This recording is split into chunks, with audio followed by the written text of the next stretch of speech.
Good evening. I feel too strongly to stay silent, because I feel very strongly that I know I'm right. Alright, to begin, I'd like to talk about an issue that's too hot for TV. It's a heart-wrenching and very polarizing subject.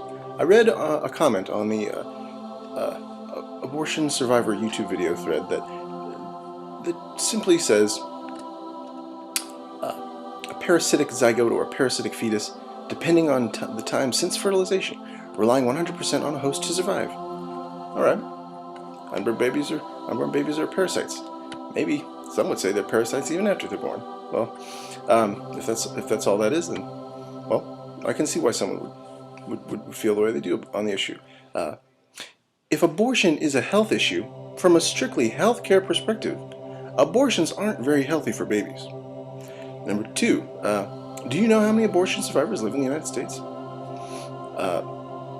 Well, I think it's only fair to let all of them know that in the Illinois State Senate, our president voted to let all 44,000 of them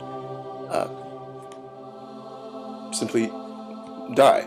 So basically, a baby who survives an unsuccessful, failed, botched abortion should not be allowed to live. And that's not once, but more than once.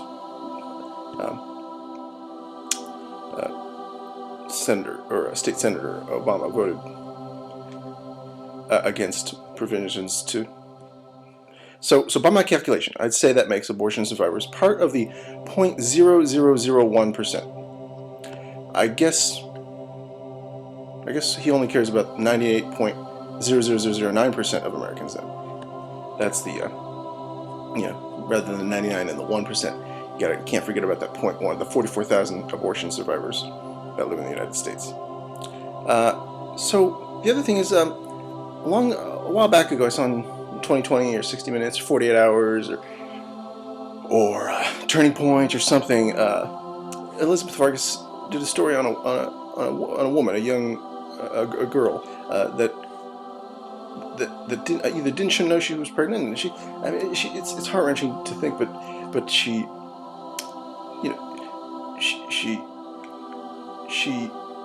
gave birth to a baby and was charged with first-degree murder for having her boyfriend dispose of the body in a mine.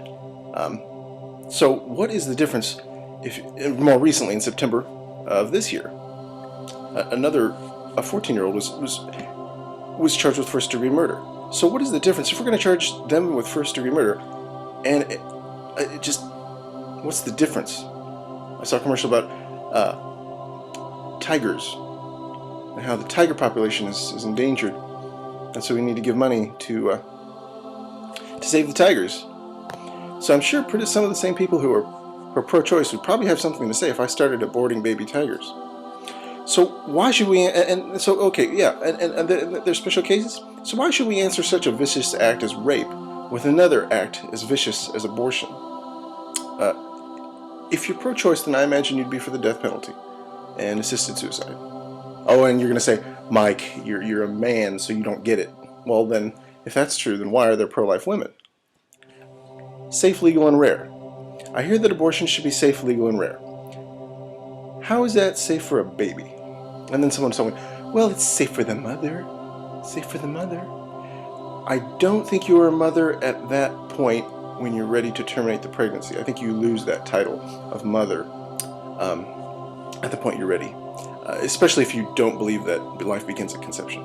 I'm sorry, you can't have your cake and abort it too. Rare. Abortions should be rare, so it's not good? It's a bad thing that it shouldn't happen often? I mean, if they were great, I suppose we would want abortions all the time. Why not err on the side of caution? Play it safe. If it's above the president's pay grade, then either he needs to quit his job, or err on the side of caution. Play it safe. So here's my other point. If it's her body, I understand that. So it's my body, right? So assisted suicide, like if I want to, as long as I don't hurt anybody else, as long as I don't jump off a bridge and cause search and rescue teams to go hunting for me. I mean, if I want to end my life, you know, if I want an abortion in the 112th trimester, that's my right, right? I mean, as long as it happens in a doctor's office, it's legal, isn't it? I mean, Jack Kevorkian went to jail for stuff like that. So nothing may end up changing. The ruling of Roe v. Wade may stay the same under President Romney, just as it never changed in her 8 years of Bush. I'm the first to say that there are not only just two sides to every coin. It's not a simple yes or no. But I believe that even if you don't believe in God or a God, you would have to agree that it's not our job or the government's job to play God, to decide who lives and who dies. That's why human cloning is banned. That's why I don't support federally funding embryonic stem cell research, at least not when there's umbilical and bone marrow stem cells. Also, why I'm against abortion. It's not our job to play God. I don't think it's legislating morality, and even if it was, murder is illegal because it's wrong. I think we can agree on that. If you thought a baby was murdered every time an abortion was performed, I'm sure you'd feel pretty strongly about that. And that'll do it for me tonight. Thank you.